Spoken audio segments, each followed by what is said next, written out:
예수께서 고난을 받고 십자가 지실 것을 이렇게 말하니까 제자들이 듣고 특별히 베드로가 막 거칠게 항의했지 않습니까? 그럴 수 없습니다. 절대 안 됩니다. 근데 주님께서는 내가 그 일로 이 땅에 왔다. 내가 십자가 지기 위해서 왔다. 내가 죽으려 이 땅에 온 것이다. 누구든지 자기 목숨을 구원하고자 하면 잃을 것이고 누구든지 나와 복음을 위해서 자기 목숨을 잃으면 구원하리라 라고 단호하게 말씀하십니다. 계속해서 주님은 아주 뼈 때리는 말씀을 하시는데 누구든지 이 음란하고 죄 많은 세대에서 나와 내 말을 부끄러워하면 인자도 아버지의 영광으로 거룩한 천사들과 함께 올 때에 그 사람을 부끄러워할 것이다 라는 말씀을 하십니다. 그러고는 아주 놀라운 말씀을 하시는데 내가 진실로 진실로 너희에게 이르노니 여기 서 있는 사람 중에는 죽기 전에 하나님의 나라가 권능으로 임하는 것을 볼 자들도 있느니라 라고 하셨습니다.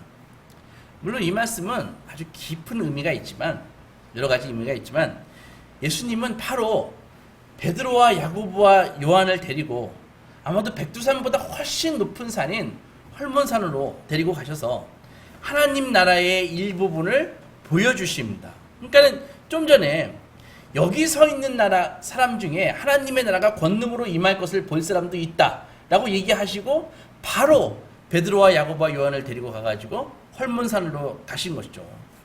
그리고 하나님 나라의 일부분을 보여주십니다. 높은 곳에 도달했을 때 예수님은 갑자기 변형되셨습니다. 주님의 옷에서 세상에서 볼 수 없는 백색 빛이 뿜어 나오고 제자들이 그렇게 하얀 빛을 전에 본 적이 없었습니다. 그리고 그들 앞에 1500년 전에 살았던 모세와 850년 전에 사역했던 엘리야가 나타났습니다. 그러니까는 시간과 공간이 우리가 알고 있는 이 물리 공간이 다 변형된 것이죠. 예수께서는 모세 그리고 엘리야와 한동안 대화를 나누셨습니다. 카타르시스를 흠뻑 느낀 베드로는 아주 정신을 차릴 수가 없었습니다. 그리고 그래서 자기가 하는 말이 무슨 말인지도 모르는 말을 하는데 주님 여기에서 살고 싶습니다. 내려가기 싫습니다. 우리가 초막셋을 지어가지고 하나는 모세를 위해서 하나는 엘리야를 위해서 하나는 주님을 위해서 짓겠습니다. 이때 거의 베드로는 이방의 다신교의 신도가 될 뻔했습니다. 엘리야를 믿고 모세를 믿고 예수님을 동시에 믿는 베드로는 신비한 천국의 체험을 한 다음에 개념이 없이 예수님을 모세 엘리야와 동급으로 갑자기 생각한 것입니다. 그리고 제자들은 두려움에 빠졌습니다. 할 말을 잃고 이렇게 두려워 떨고 있을 때 이제 이 천국 체험에 하나님의 나라가 임하는 이 체험에 클라이막스가 나타나는데 바로 두터운 구름이 몰려오는 것입니다. 그래서 그들을 덮기 시작했죠. 그리고 그 구름 속에서 음성이 들리기 시작했습니다. 하나님의 음성이었죠. 예수님을 향해서 이는 내 사랑하는 아들이니 너희는 그의 말을 들어라. 그리고 잠시 후에 고개를 들어보니까 이제는 예수님만 계셨습니다. 다 사라지고. 성경에 이런 하나님의 임재의 체험은 가끔 있었습니다. 구약 출애굽기에 보면은 하나님께서 시내산에 구름으로 또 임하셨습니다. 구름 속에서 하나님의 음성이 들려오자 출애굽한 모든 사람이 두려워서 벌벌 떨었습니다. 모두 다 떨고 있는 그때 모세는 산꼭대기로 올라가서 하나님에 대해서 간청했습니다. 하나님, 당신의 영광을 보여주십시오. 하나님이 말씀하셨습니다. 모세 너는 내 얼굴을 보지 못할 것이다. 왜냐하면 나를 보고 살 자가 없기 때문이다. 대신에 저기 바위 틈 속으로 들어갈 거라. 그러면은 내가 내 영광이 지나갈 때 너를 내 손으로 덮고 그 대신 너는 내 등을 볼 것이다. 얼굴은 보지 못할 것이다. 이렇게 말했습니다. 모세는 하나님의 영광을 직접 눈으로 볼 수 없었습니다. 하지만 하나님의 영광 근처에만 갔는데도 어떤 일이 벌어졌죠? 혹시 아십니까? 모세의 얼굴이 하나님의 그 영광을 반사해서 이 빛이 나가지고 사람들이 모세의 얼굴을 똑바로 볼 수 없었다라고 기록되어 있습니다. 그래서 빛이 너무 나니까 모세의 얼굴에 하얀 수건을 탁 덮어버렸습니다. 한동안. 그리고 이제 1500년이 지나고 하나님의 영광이 오늘 본문에 이 변화산에 다시 나타납니다. 비슷하지만 그때와 지금은 결정적인 차이가 납니다. 모세는 달이 왜 밝게 보이죠? 달은 달 자체가 빛을 내는 것이 아닙니다. 달이 태양빛을 받아서 반사해서 빛을 내는 거거든요. 그것처럼 모세는 달이 태양빛을 반사하듯이 하나님의 영광을 반사했습니다. 그런데도 사람들이 그의 얼굴을 똑바로 볼 수 없었는데, 하지만 여기서 예수님은 예수님 자체가 지극히 하나님의 영광을 스스로 만들어내고 계셨습니다. 히브리서 기자는 1장에서 예수님을 이렇게 설명합니다. 이는 하나님의 영광의 광채시요 그 본체의 형상이시라. 또 시내산에서 일어나지 않는 일이 오늘 변화산에서 일어났는데, 그건 뭐냐면은 그것은 바로 베드로와 야고보 요한이 하나님의 그 면전에 서고도 죽지 않았다는 것입니다. 베드로와 같은 유대인들은 알고 있었습니다. 하나님을 대면하게 되면은, 하나님의 임재를 체험하게 되면은 사람은 죽는구나 라는 것을 알고 있었다고요. 그래서 두려워서 떨었던 것입니다. 왜냐하면은 하나님과 인간 사이의 그 무한한 격차를 생각하면 하나님의 임재를 체험하고 죽지 않는 것이 이상한 일이었죠. 놀라운 일이었죠. 그래서 정신이 혼란한 베드로는 자기도 모르는 말을 막 하는 것입니다. 랍비여, 우리가 여기서 초막셋을 칠 때 하나는 주를 위해서, 하나는 모세를 위해서, 하나는 엘리야를 위해서 짓겠습니다. 저는 어릴 적에 이 본문을 읽으면서 초막이라고 해서 초갓집을 생각을 했습니다. 해필이면 빈티나게 초갓집이 뭐냐, 예수님에게. 이게 무슨 말일까요? 우리말로 이 초막이라고 번역했지만은 헬라어 원문에서는 이게 성막이라고요. 그러니까 출애굽기에 보면은요, 하나님의 영광이 이렇게 시내산에 임한 뒤에 이스라엘 백성은 성막을 지었습니다. 왜 그랬을까요? 대부분의 종교는 신과 인간 사이에 어느 형태로든 이 격차가 있다고 그렇게 믿습니다. 그래서 많은 종교들이 신전 혹은 성막을 세우는 것입니다. 그래서 보통의 사람들은 하나님의 임재, 신의 임재를 견뎌낼 수가 없기 때문에 신전 안에서 신과 인간 사이의 중재자인 제사장이 신을 만나기 위해서는 희생 제물을 바치고 의식을 행하는 것이죠. 따라서 베드로의 말을 해석하면 이런 것입니다. 우리를 하나님의 임재로부터 보호해줄 성막이 필요합니다. 이게 그 소리라고요. 베드로가 이 말을 하는 즉시 구름이 나타나 예수님과 모세와 엘리야를 뒤덮었고요. 그리고 그 영광의 쉐키나, 하나님의 임재의 구름을 얘기하는 것이죠. 그 쉐키나 구름 가운데서 하나님의 음성이 들려왔습니다. 이는 내 사랑하는 아들이요 내 기뻐하는 자라. 너희는 그의 말을 들으라. 베드로와 야고보와 요한은 이렇게 하나님의 임재 가운데 있었습니다. 하지만 죽지 않았습니다. 왜 그랬을까요? 계속 읽어보겠습니다. 문득 둘러보니 이제는 아무도 보이지 않고 오직 예수와 자기들 뿐이다.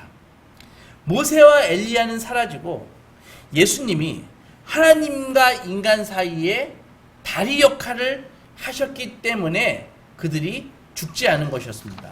그래서 엘리야든 모세든 그 어떤 인간도 예수님의 역할을 대신할 수 없습니다. 예수님은 더 이상의 성전과 성박이 필요 없게 만드신 궁극의 최종적인 성전이시고 성막이 되시는 것입니다. 예수님은 더 이상 희생제물이 필요 없게 만드신 궁극적인 최종의 희생제물이십니다. 하나님께서 유일하게 인정하시는 제사장인 것입니다. 예수님의 사역 초반부에 세례를 받으실 때처럼 하나님은 당신의 아들에게 사랑과 인정의 말씀을 내리십니다. 이는 내 사랑하는 아들이니 너희는 그의 말을 들어라. 그리고 제자들의 이 천국 체험은 이렇게 종결됩니다. 무슨 일이 있었던 것인가요? 바로 베드로, 야고보, 요한은 바로 예배를 경험한 것입니다. 예배가 무엇입니까? 예배는 우리가 인식하고 있건 그렇지 못하건 간에 우리 내면 깊은 곳에서 갈망하고 있는 것을 맛보는 것입니다. 제가 존경하는 한 신학자는 이렇게 얘기했습니다. 인간에 대해서 모든 인간은 소외의 공포를 갖고 있다는 것이죠. 그러니까 무슨 말인가 하면은 누군가 이 눈에 보이는 객관적인 것은 아닌데도 불구하고 무엇인가로부터 항상 무시당하고 있다. 항상 배척당하고 있다. 자신과 현실 사이에 이 메울 수 없는 이 틈에 대한 공포를 다 갖고 있다는 것입니다. 둘째로 모든 인간은 향수병에 시달린다고 얘기했습니다. 무슨 말인가 하면 우리는 엄마 아빠의 몸에서 나온 것이 아니라 물론 나왔지만 우리는 항상 우리 내면을 잘 관찰하면은 우주의 뭔가로부터 분리되어 있다라는 느낌을 갖고 있다는 것입니다. 그래서 그 분리됐기 때문에 뭔가와 다시 연합하고 싶은 그런 것을 갈망한다는 것이죠. 그래서 우리는 평생 어떤 문이 있는데 문 밖에서 항상 있다고 생각이 드는 것입니다. 그러니까 우리는 저 문 안에 들어가야 될 사람이라는 것을 우리 영혼은 아는데 그럼에도 불구하고 우리는 문 안에 들어갈 수 없는 존재라는 것을 우리가 안다는 것이죠. 영혼이. 그래서 이런 문제를 해결할 수 없기 때문에 바로 영혼이 고통하고 있다. 이것이 바로 죄로 인해 에덴에서 쫓겨난 인간의 이 실존입니다. 그렇게 이렇게 하나님과의 영광스러운 약속이 언약이 중요한 것입니다. 언약이 있는가? 나는 언젠가 저 문을 뚫고 저 죽음의 그 게이트를 넘어서 바로 하나님과 다시 연합할 수 있는가? 그 언약, 그것이 중요하다는 것이죠. 영광이 무엇입니까? 어떨 때 우리가 영광스럽죠? 하나님의 자녀가 될 때, 그것이 영광스럽습니다. 최종 권위자이신 하나님께로부터 인정받을 때, 우리 영광스럽습니다. 하나님께 칭찬받을 때, 하나님께 용납받을 때, 하나님께 환영받을 때 우리는 영광스러워지는 것입니다. 이것은 어떤 공상이 아니라 우리의 실존에 대한, 우리 현주소에 대한 가장 정확한 설명이라는 것이죠. 세상 사람들이 이 인생이 갖고 있는 이 허무의 간격을 메꾸기 위해서 어떻게 합니까? 가족에게서 그것을 찾는 것이죠. 자기의 연인에게서 그것을 찾습니다. 예술가는 자기 예술에서 그것을 찾고요. 어떤 사람들은 어떻게 찾습니까? 자기 직업에서 찾지만 그거 어림도 없습니다. 짧은 순간 잠깐 느낄 수 있지만은 여지없이 배신당하고 절망하고 맙니다. 그런데 예배라는 건 단순히 믿는 것이 아니라 베드로와 야고보와 요한도 산에 올라가기 전에 그들 다 믿었던 사람들 아닙니까? 하나님을 믿었던 사람들 아닙니까? 심지어 베드로는 예수님을 그리스도로 고백까지 했지요. 하지만 변화산에서 비로소 제자들은 머리로 믿는 바를 몸으로 체험한 것입니다. 몸으로 느낀 것입니다. 하나님의 임재가 그들을 뒤덮고 갈망의 대상인 하나님의 얼굴과 하나님의 품을 그들은 맛본 것입니다. 산에서 내려오면서 예수께서는 제자들에게 오늘 본 것을 당신이 부활하실 때까지 아무에게도 얘기하지 말라고 말씀하셨습니다. 예수께서 세례를 받으실 때 전에 성령이 비둘기처럼 내려서 예수님의 머리에 임하시고 예수님을 더욱 강하게 하셔서 예수님의 사역을 준비시키셨습니다. 그런데 이번에는 하나님께서는 직접 빛과 영광의 구름, 이 쉐키나로 임재하셔서 음성을 들려주시면서 예수님을 뒤덮으셨고 지금보다 훨씬 더 어려운 더 큰 십자가의 그 시험을 준비시키셨다고요. 이 일로 인해서 예수님만 강해지신 것이 아니라 제자들도 주님이 떠난 뒤에 겪을 시험에 대비해서 더욱 강해졌습니다. 여러분들은 이런 경험을 해보신 적이 있으십니까? 내가 지금 고난 중에 있었는데 누군가의 사랑과 지지와 격려 덕분에 이길 힘을 얻었던 거, 그 고난을 극복할 힘을 얻었던 그런 경험 말입니다. 누군가가 나를 무조건적으로 인정해주고 격려해 주어서 내가 정말 두려움에 떨고 있었는데 결단을 내려서 내가 정말 변했던 그런 경험 말입니다.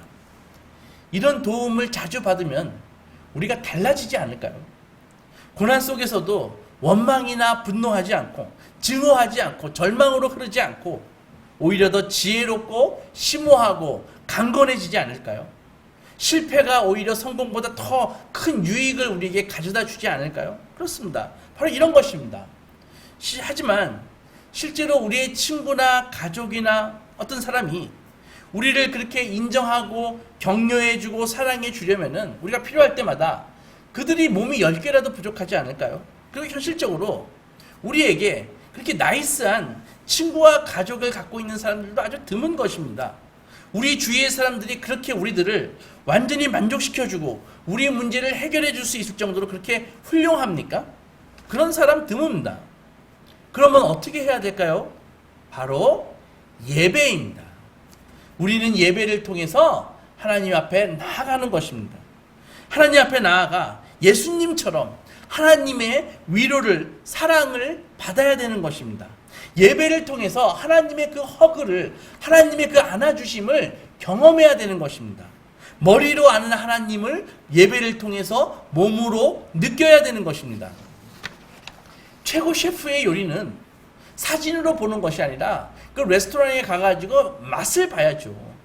예술가의 작품은 듣는 것이 아니라 가서 봐야죠. 탁월한 연주가의 그 연주는 우리가 콘서트장에 가가지고 그 연주를 감상해야죠. 마찬가지로 영광스러운 창조주 하나님이 나를 사랑하시고 나를 지켜주신다는 사실을 아는 것과 그것을 실제로 경험하는 것은 차원이 다르다는 것이죠. 무엇이든 실제로 맛을 보아야 거기서 영양분을 얻고 강해질 수 있는 것입니다. 변화산의 그런 의미에서 이 변화산 사건은 단지 제자들에게 예수님이 하나님의 아들임을 알려주시는 그런 기적이 아니라 앞으로 곧 겪어야 할 시험을 이겨낼 힘을 얻기 위한 공동의 예배였습니다. 그렇다면 어떻게 해야 하나님의 임재 안으로 들어갈 수 있을까요? 어떻게 하면 하나님의 임재를 경험할 수 있을까요? 예수님은 제자들과 함께 산을 내려오자마자 하나님을 만나는 방법을 알려주십니다. 예수님과 3명의 제자들이 산에서 내려와 보니까는 갑자기 나머지 제자들과 서기관들과 동네 사람들이 막 다투고 언성을 높이고 아주 아수라장이 됐습니다. 무슨 일인가? 예수님이 물으셨습니다. 한 남자가 예수께 나와서 하소연을 하기 시작합니다. 선생님,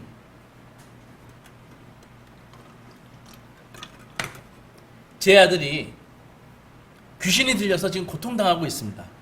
그래서 소문에, 그리고 제가 알기로 선생님의 제자들이면 능히 그 귀신을 쫓아줄 줄 알고 내 아이를 선생님의 제자들에게 맡겼는데 귀신을 쫓기는커녕 더 증상이 심해지는 건 아닙니까?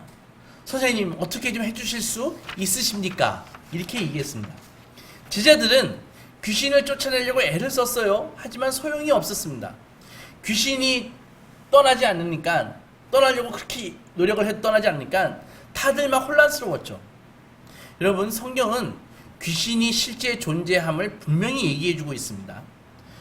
악한 초자연적인 그런 존재는, 그 존재와의 싸움은 지금도 엄연히 계속되고 있는 것입니다. 물론 이 아이처럼 모두가 귀신 들려 있다는 말은 아닙니다. 하지만 성경은 이 시대의 통치자들과 이 시대의 파워들과 이 반신앙적인, 반하나님적인 이 시대의 생각과 문화에 대항해서 싸우라고 분명히 우리에게 명령하고 계십니다.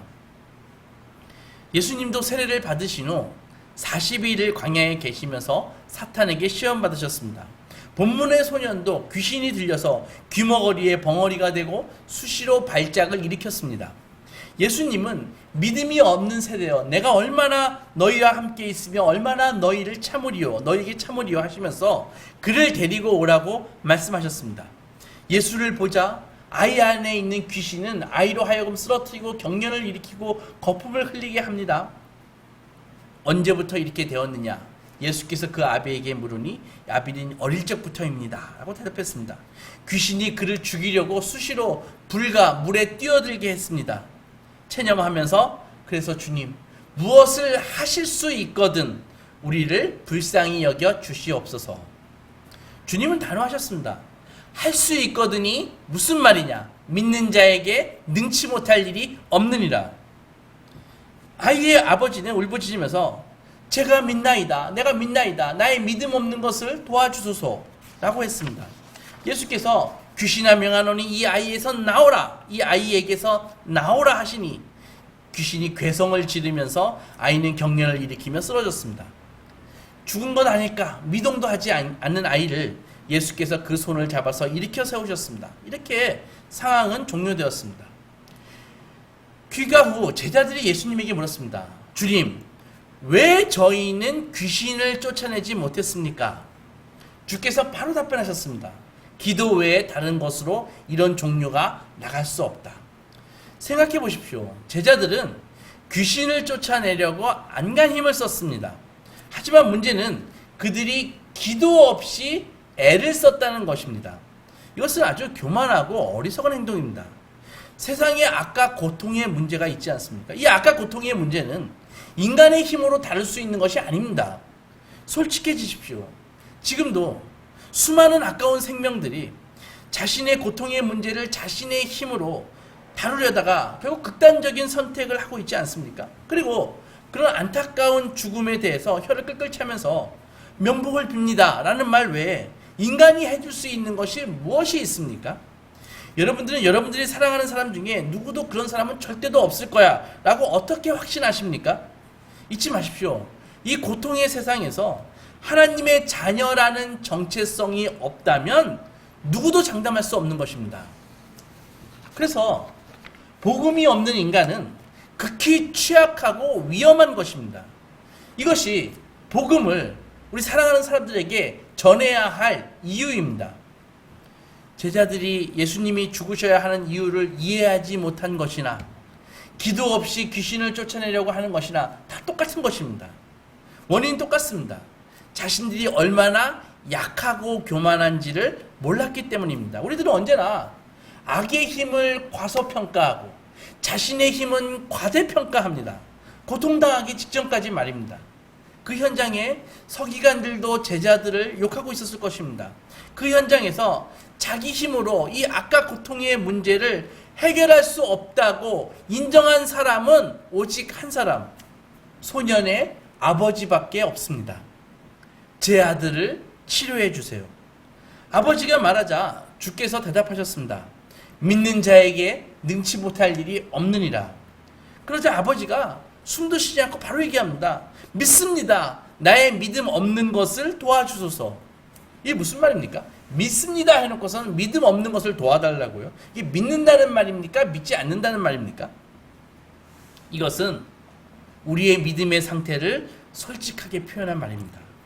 우리는 아무리 애를 써도 마음에 가득한 의심이 줄어들지 않는 그런 사람들이라는 것을 정확하게 이해해주고 있습니다. 우리 믿음이 그 정도라는 것이죠. 믿는 것과 믿지 않는 것의 차이는 무엇입니까? 그렇다면 우리 믿음이 그 정도밖에 안 된다면 믿는 것과 믿지 않는 것의 차이가 무엇이란 말입니까?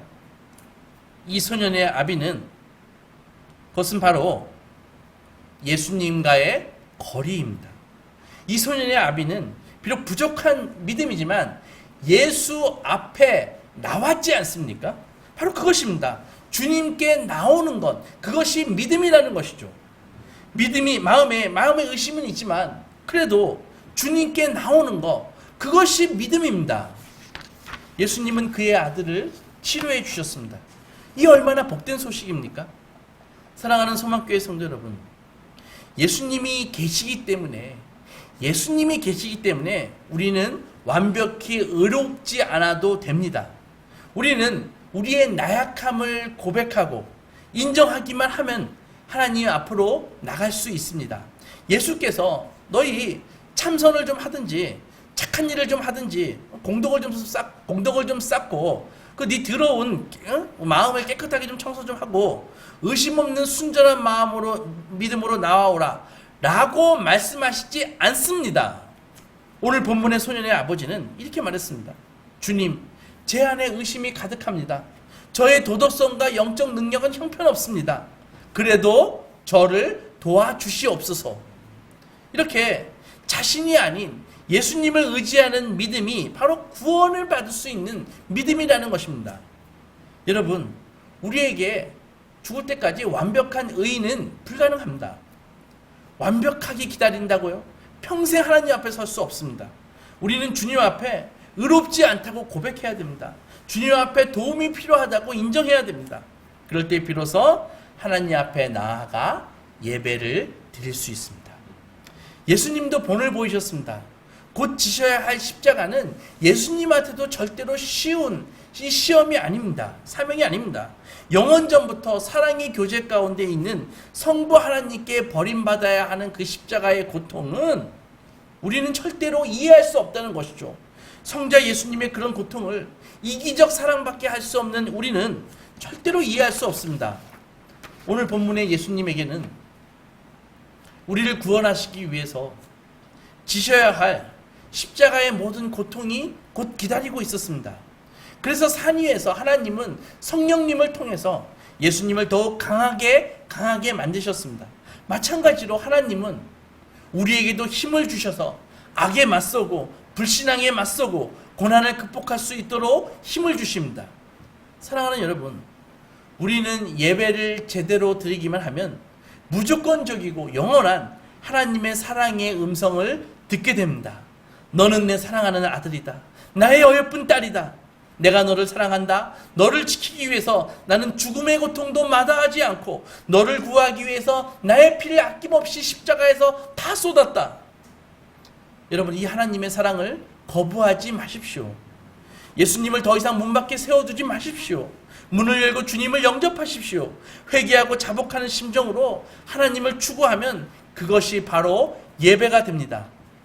하나님의 그 넓은 품을 느낄 때 우리 영혼은 그분의 반사된 영광으로 우리의 캄캄한 영혼이 조금씩 밝아지는 것입니다.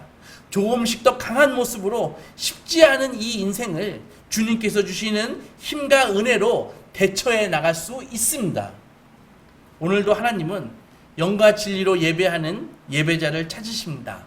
우리 소망가족 모두 하나님께서 기뻐하시는 예배자가 되시기 주님의 이름으로 축원합니다. 같이 묵상하며 기도하며 나가겠습니다.